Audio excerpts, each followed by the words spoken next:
두 번째 인생의 시작. 누구에게나 두 개의 인생이 주어진다. 두 번째 인생은 삶이 한 번뿐이라는 것을 깨달았을 때 시작된다. 배우 톰 히들스턴은 이 문장에 전율하여 자기 좌우명으로 삼았다고 한다. 지금까지의 인생이 별로 행복하지 않았다면 오늘부터라도 두 번째 인생을 행복하게 시작해봐야 하지 않겠나. 인생은 한 번뿐이라고 모두 욜로족처럼 현재를 즐기는 것을 최우선시하며 살 필요는 없다. 자기 성장에 맞게 살아야 한다.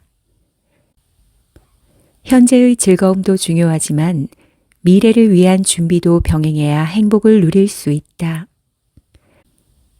김훈 작가는 그의 서재를 찾은 기자와의 인터뷰에서 이렇게 말했다. 자꾸만 사람들이 책을 읽으라 하잖아요.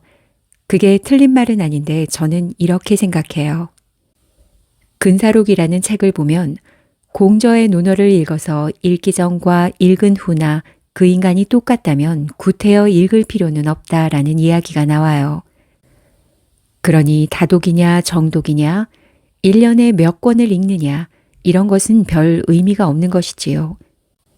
책을 읽는다는 것보다도 그 책을 어떻게 받아들여서 나 자신을 어떻게 개조시키느냐는 게 훨씬 더 중요한 문제죠. 행복한 인생을 새롭게 시작하는데도 행복 공부는 필요하고 그 공부를 자기의 행복한 삶으로 구현해 주는 것은 결국 스스로의 변화이다. 이런 변화를 위한 실천력을 행복 실천력이라고 부르기로 하자. 행복 실천력을 위한 긍정적 사고. 감사하지 않는 습관은 행복을 저해하는 치명적인 요인이다. 행복 실천력은 행복에 관한 지식을 바탕으로 긍정적인 사고를 장착하고 의식적으로 행동에 옮길 때 길러진다. 행복에 관한 지식이 필요한 이유는 행복과 거리가 먼 방향으로 생각하고 행동하는 것을 방지하기 위해서다. 지속적인 행복감의 결정적 요인 중 40%를 차지한 건 바로 자발적 행동이었다. 그런데 지금은 별로 행동할 기분이 아니라고? 기분은 날씨와 비슷하다. 맑기도 하고 흐리기도 하고 비가 내리기도 한다. 또 기분은 날씨처럼 내가 어떻게 할 수 없기도 하다. 내 안에서 생겨나는 것인데 내가 마음대로 할 수 없다. 그러나 행동은 내가 선택할 수 있다.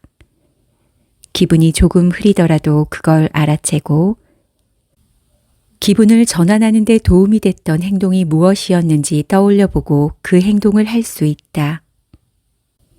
그리고 궂은 날씨에도 외출할 수 있게 해주는 우산처럼 긍정적 사고를 장착하면 나쁜 기분도 어느새 긍정적인 방향으로 돌려놓을 수 있다. 심지어 비를 온몸으로 느끼며 살아있음에 감사하는 경지에 오를 수도 있다. 어떤 사람은 비를 느끼지만 다른 사람들은 단지 비에 젖는다. 그냥 지금부터 하자. 더 행복한 삶을 위한 행동은 오늘의 작은 첫걸음에서 시작한다. 오늘 미루면 계속 미루게 된다. 일단 시작하자. 강을 건너는 방법은 강을 건너는 것이다. 조용히 다가오는 나의 죽음의 저자 몬시뇰 신부는 머리말에 이 문장을 옮기며 이 지혜에 따르면 책을 쓰는 방법은 책을 쓰는 것입니다. 라고 했다. 책을 써야겠다는 생각은 오래전부터 했지만 어떻게 쓸지, 무슨 내용을 담을지, 왜 써야 할지 생각하느라 미루어 왔다는 것이다. 그러다가 오늘 아침 그냥 강에 뛰어들어 강이 나를 이끌고 가는 대로 내버려 두자는 마음으로 책을 쓰기로 했다고 한다. 59세에 루게릭병 진단을 받은 소 신부는 성대 근육까지 마비되어 목소리도 꺼져갔지만 죽기 9일 전까지 녹음을 통해 책을 썼다.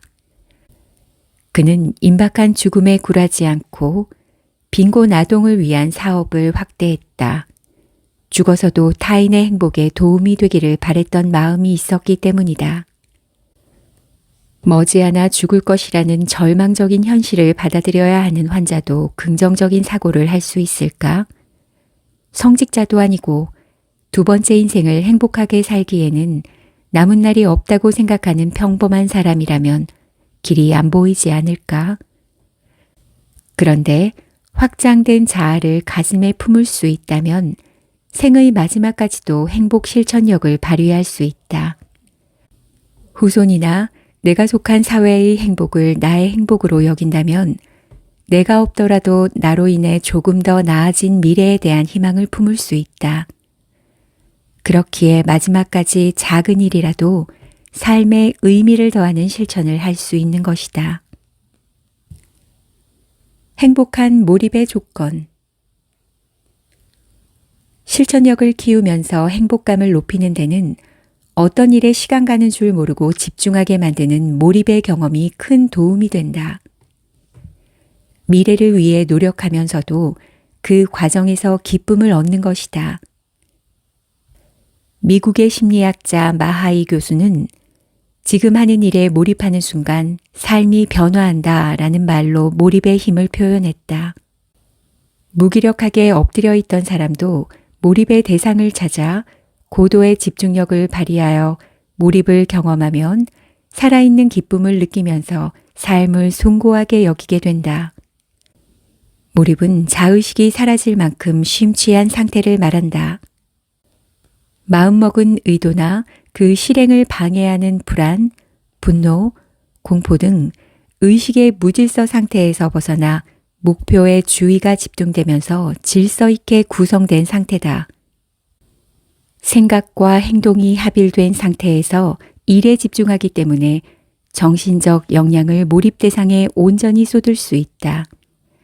몰입을 경험하기 위해서는 목표가 명확하고 완성할 수 있는 과제라야 하며 걱정이나 좌절감이 없어야 한다.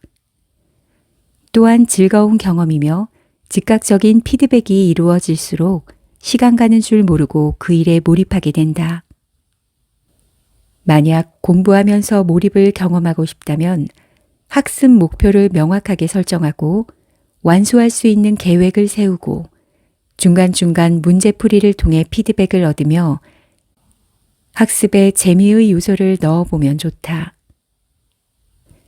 몰입의 경험은 즐거움뿐 아니라 발전의 동기를 부여한다.